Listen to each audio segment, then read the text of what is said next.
తమ మదిలోని మాటలని ఎంత నోము నోచినాము మేమని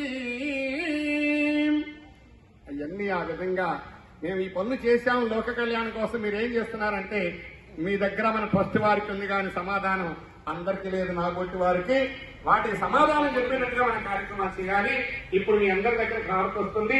అందరూ ఒట్టు తీసుకోవడు దక్షిణ పెట్టుకొని కానుకలు వేసుకొని హారతి తీసుకోండి. అందరు కూర్చొని ఎవరు లేవద్దు, మీ దగ్గరకే వస్తుంది. మా వాళ్ళ దగ్గరికి వెళ్తాడు అబ్బాయి. యజ్ఞ కుండాల్లో పూసుకున్న అందరికీ ఈ యొక్క యజ్ఞం జరిగిన విశేషము, యజ్ఞం జరిగింది కూడా శేష్ శాస్త్రి గారు ఆయన యొక్క ఆత్మీయులు మా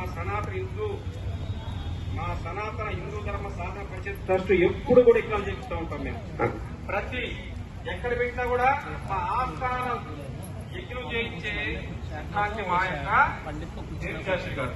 కాబట్టి ఆయన్ని కూడా మీరు ఆశీర్వదిస్తారు. ఎందుకంటే ఆయన ఎన్నో చేయాలి. ఎందుకంటే యజ్ఞం అందరూ చేస్తూ ఉంటారు, రోజు అందరూ వండుతూ ఉంటారు, కానీ కొంతమంది మనం శబాష్ అంటాం.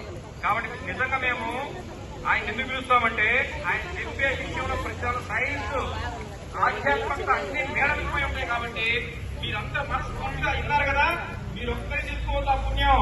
వేరు చేసి కూడా ఇవ్వండి మీరు, ఓకేనా? నాకు బ్రహ్మర్షి కృష్ణమోహనానందజీ 8 సంవత్సరాల నుంచి పరిచయం.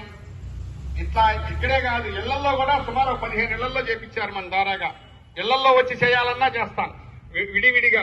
ఎవరికి వాళ్ళకే ఏదైనా సమస్యలున్నా కూడా అవి తొలగిపోవడానికి దానికి చేసే విధానం వేరుగా ఉంటది. అట్లా వచ్చి కూడా చేయొచ్చు. ఎక్కువగా కాకుండా తక్కువ ఖర్చుతోటి యజ్ఞం అనగానే 30,000-40,000 ఖర్చు పెట్టి ఇబ్బంది పెట్టకుండా చాలా తక్కువ ఖర్చుతోటి మనకు అనుకూలమైన ఖర్చుతోటే అయిపోయింది. ఎప్పుడన్నా కావాలంటే వారి ఫోన్ నంబరు వారి దగ్గర ఉంటుంది, నా నంబరు. లేదంటే ఇప్పుడు మీకు కార్డు ఇస్తాను, అందరు కూడా తీసుకోండి, ఉపయోగపెట్టుకుందాం. ఏదో అహంకారంతో చెప్పట్లా, ఏమీ తెలియని వాళ్ళల్లో మొట్టమొదటి వాడిని. ఇప్పుడు హారతి వస్తుంది, అందరు కూడా ఉపయోగపెట్టండి. ఈ కార్యక్రమానికి అందరూ సహకరించండి. ఎందుకంటే ఇలాంటి కార్యక్రమాలు దొరకవు. ఆ దానం చేసే ఛాన్స్ పోతే మళ్లీ దొరకదు. ఎన్నో అనవసరమైన ఖర్చులకి, ప్రకృతిని పాడు చేసే ఖర్చులు చాలా పెడుతున్నాం, బాంబులకి, అభాయసభాలకి. అలా కాకుండా ఇలాంటి వాటికి పెట్టడం చాలా అదృష్టం. ఇప్పుడు ఈ యజ్ఞం పరిపూర్ణమైంది కాబట్టి తర్వాత జరిగే కార్యక్రమం, తర్వాత లోపల కళ్యాణ మండపంలో అనేక ప్రోగ్రామ్స్ ఉన్నాయి. అందరికీ సన్మాన కార్యక్రమాలు, తర్వాత గీతా గురించి మంచి వక్తలు వచ్చున్నారు, వాళ్ళందరూ కూడా మీకు వివరిస్తారు. దయచేసి ఈ రోజు ఇక్కడే అన్నదానం ఉంది, స్వీకరించండి. ఈ రోజు ఇంటిని మర్చిపోయి ఓన్లీ గీతా జయంతినే గుర్తు పెట్టుకుని మీరందరూ లోపల నుంచి బయటకు వెళ్తే కృష్ణుడు మిమ్మల్ని కట్టేస్తాడు. ఈ రోజు నేను ఖచ్చితంగా చెప్తున్నాను. ఎందుకంటే 5,160వ జయంతి జరుపుతున్నాం మనం. ఎన్నోది? 5,160వ గీతా జయంతి జరుపుతున్నాం మనం ఈ రోజు. చూడండి ఎంత గొప్ప విషయం. కాబట్టి ఇవన్నీ గుర్తుపెట్టుకొని ఇప్పుడు అన్నదాన కార్యక్రమం కూడా ఉంది. అన్న సంతర్పణలో పాల్గొనండి, లోపలికి వచ్చి కూర్చోండి, కృష్ణుని దర్శించుకోండి, గీత మహత్వం మీరు తెలుసుకోండి. కాబట్టి ఈ యొక్క ట్రస్ట్ మీకు ఏమైతే సహకరించిందో మీరు సహకరించుకుంటే ప్రతి ఒక్కరు అక్కడ ఏదైతే ట్రస్ట్కు సంబంధించిన రిసిప్ట్లు ఉంటాయి అక్కడ అవి కూడా తీసుకోండి. గీతకు సంబంధించిన ప్రతి పుస్తకం కూడా ఉచితంగా ఇవ్వడం జరుగుతుంది ఇక్కడ. ఆ పుస్తకాలు కూడా మీరు తీసుకెళ్ళి ఎన్ని కావాలన్నా తీసుకెళ్ళండి, పిల్లలకి ఇవ్వండి, గీతను నేర్పించండి. మన సంస్కృతిని, సాంప్రదాయాన్ని ఖచ్చితంగా పెద్దవాళ్ళమైన మన పిల్లలకు నేర్పించాలి. అందుకోసమే ఈ యొక్క గీతా జయంతిని మా యొక్క సనాతన హిందూ ధర్మ సాధన పరిషత్ ట్రస్ట్ ప్రతి సంవత్సరం నిర్వహిస్తుంది డిసెంబర్ లో. మీరందరూ మళ్ళీ వచ్చే సంవత్సరం గుర్తు పెట్టుకోండి.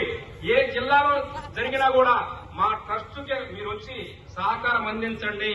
కనీసం మీరు మామూలుగానే వచ్చి కూర్చోండి సార్, మా ట్రస్ట్ అన్ని పనులు చేసుకుంటూ పోతుంది.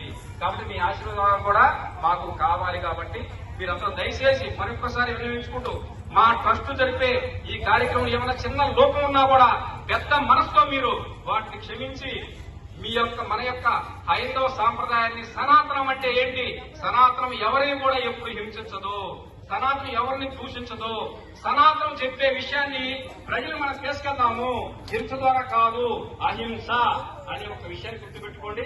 కాబట్టి దయచేసి ఈ అవకాశాన్ని మాకు కల్పించిన ఆ గీతాకారుణ్ణి ఒక్కసారి స్మరించుకుంటూ మా యొక్క ఈ కార్యక్రమం మీరు ఇచ్చేసినందుకు మరొక్కసారి మా ట్రస్ట్ సభ్యులందరి తరపున మీకు ధన్యవాదాలు తెలియజేసుకుంటున్నాము. ఓకే, జై హింద్. ఓం శ్రీ గురుభ్యో నమః.